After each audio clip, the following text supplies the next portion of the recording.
Roma fue un imperio de guerras, política y religión, pero también fue un imperio de conocimiento.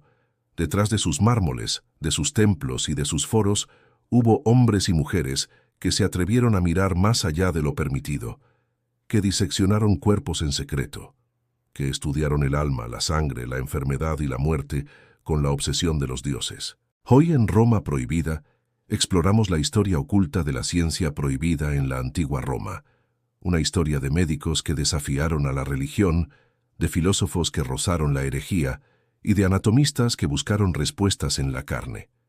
Todo comienza en Grecia, siglos antes de Roma. Los griegos fueron los primeros en estudiar el cuerpo humano de forma sistemática. Hipócrates, considerado el padre de la medicina, planteó que las enfermedades no eran castigos divinos, sino desequilibrios naturales. Sus enseñanzas llegaron a Roma y fueron adoptadas, pero con límites.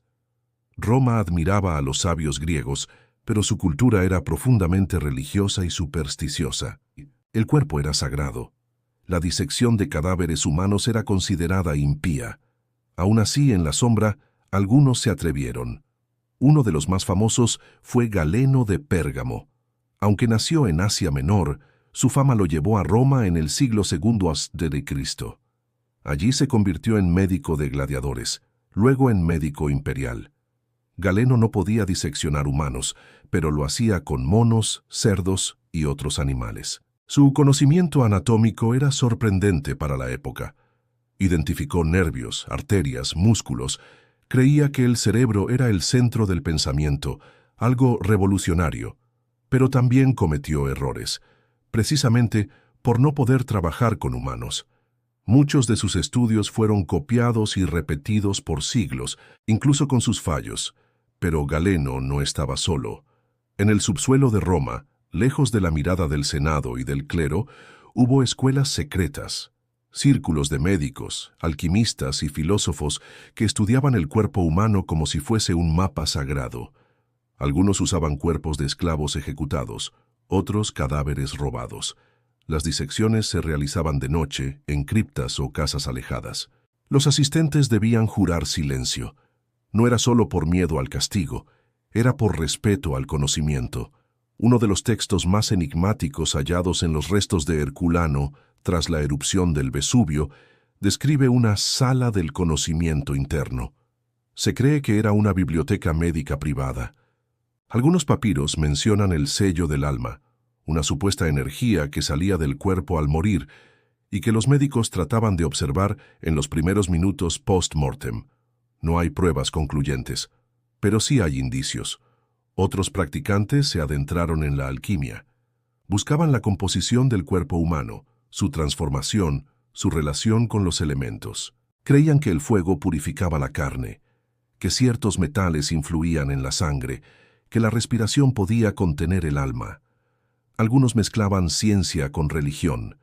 Creían que los dioses habían colocado secretos en el cuerpo humano y que entenderlos era un camino hacia la divinidad.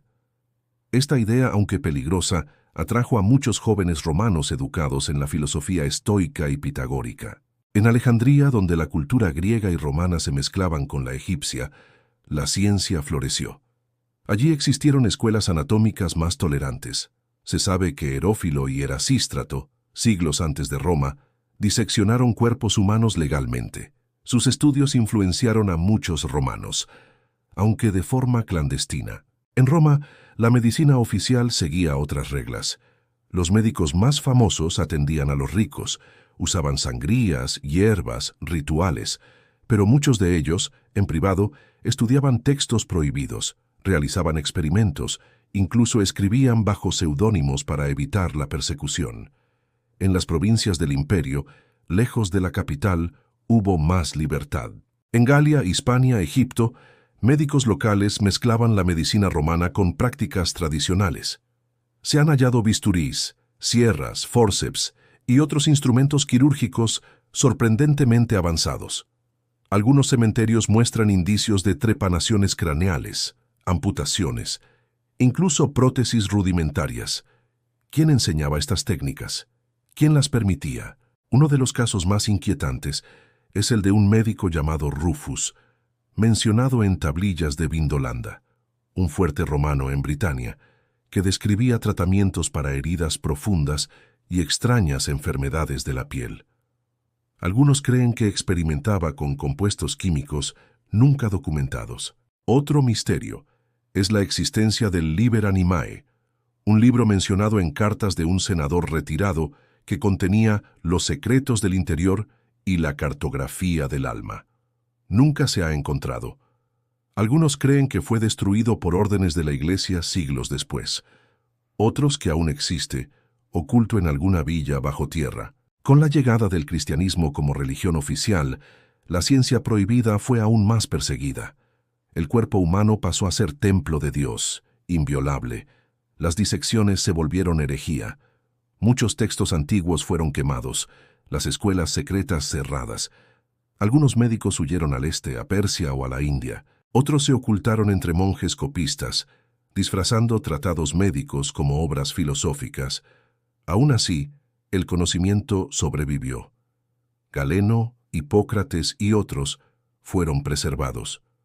Sus obras llegaron a la Edad Media, al mundo islámico y luego al Renacimiento.